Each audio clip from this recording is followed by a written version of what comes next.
Welcome back. The WTA is celebrating its golden anniversary this year. And in the past 50 years, they've gone from $1 contracts to Naomi Osaka earning more than $50 million in 1 year. We will have a new feature every month to salute the women who broke barriers to make the WTA what it is today. Hello, I'm Leslie Allen. Welcome to Tennis Channel's presentation of a new year-long series, 50 Years of the WTA. Yes, 2023 marks the WTA's golden anniversary. Over the course of the next 12 months, we're going to tell you the great stories that have made tennis the world's preeminent professional sport for women. If I may, let me take a moment to tell you that I have a significant personal investment in the WTA history. As a child in the early 70s, I closely watched the emergence of women's pro tennis and dreamed of becoming a pro. That dream came true. I competed on the WTA Tour for more than a decade and became a top player. As you might imagine, I know lots about these stories, but far from everything. So naturally, I'm excited to be your host. Let's start at the beginning. The creation of the Women's Pro Tour. It was the summer of 1970.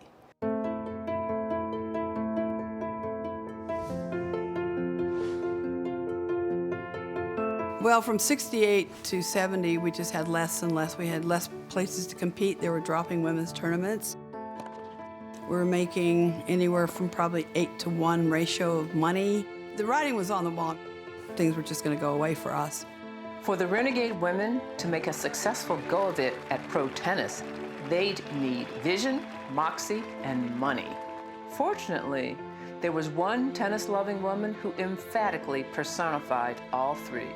Her name was Gladys Heldman. My mother came up with an idea that in order to protect the players, they had to become what was called contract pros. And that meant they signed an agreement with her, a contract, for $1. As she's telling everybody this, she says, oh, by the way, I'm bringing in a sponsor. Sponsor is Virginia Slims, and they became the sponsor for the women's tennis for a good 15 years. Gladys was a dynamo. The gumption she had to get the women's tour started in 1970 and signing up the original 9. I don't think I've ever met anybody quite like her in the industry. Week after week in cities all over the United States, from Milwaukee to Las Vegas, New York to Long Beach, and many more, players worked round the clock to promote their new tour, doing everything from recruiting media to handing out flyers on the street and tickets in parking lots, giving clinics and attending sponsor functions. And let's remember, these were professional athletes who did all of this while competing. It was hectic, draining, uncertain, just a wild 24/7 life. But it was also empowering and necessary to build the brand.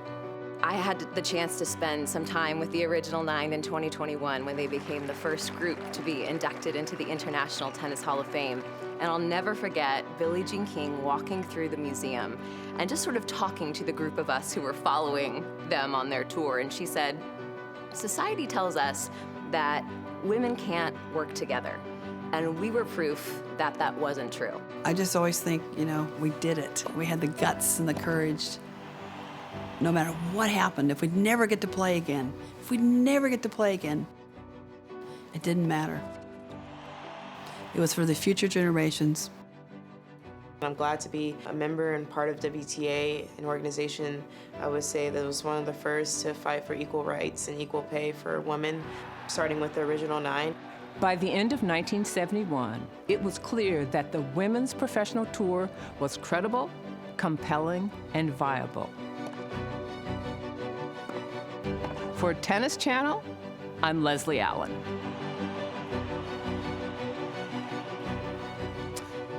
Thank you, Leslie. A lot has happened in 50 years. What stood out to you from that piece, Lindsay? Oh, everything. Everything I always feel like that maybe I would have achieved or everything that I have is really due to Billie Jean and everything that she was willing to fight for, everything that she was willing to sacrifice. There's a lot of stories I didn't really know growing up. And remember, I first spent time with Billie when I was 18, 19, when she took over the Fed Cup team, what it was called then, for the U.S., and all her stories. And she was like, wait a second. You sit down. You have no idea why you're here or how you are here. And to hear about her and everything that they had to go through in the beginning to be able to just play tournaments, to just be paid. And, certain personalities come along and they're willing to take risks and they're willing to fight.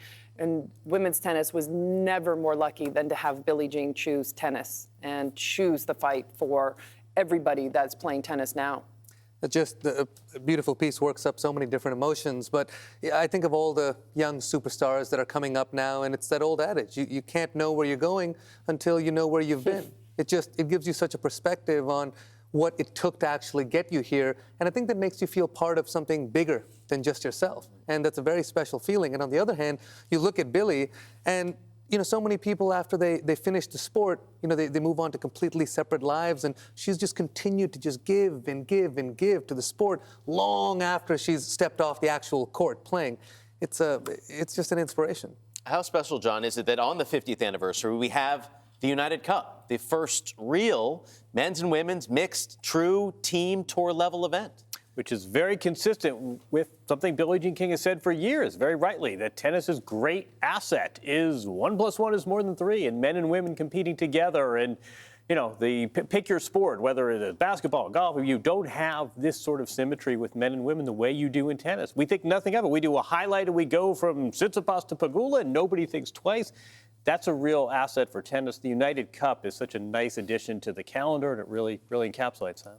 The Golden Jubilee continues, and we will have a new WTA 50th anniversary feature every month here on Tennis Channel with Leslie Allen. Looking forward to those, and the next one coming up in February. Coming up next on TC Live, our good friend Chris Eubanks, on the verge of the top 100, joins us coming off that trip from Melbourne.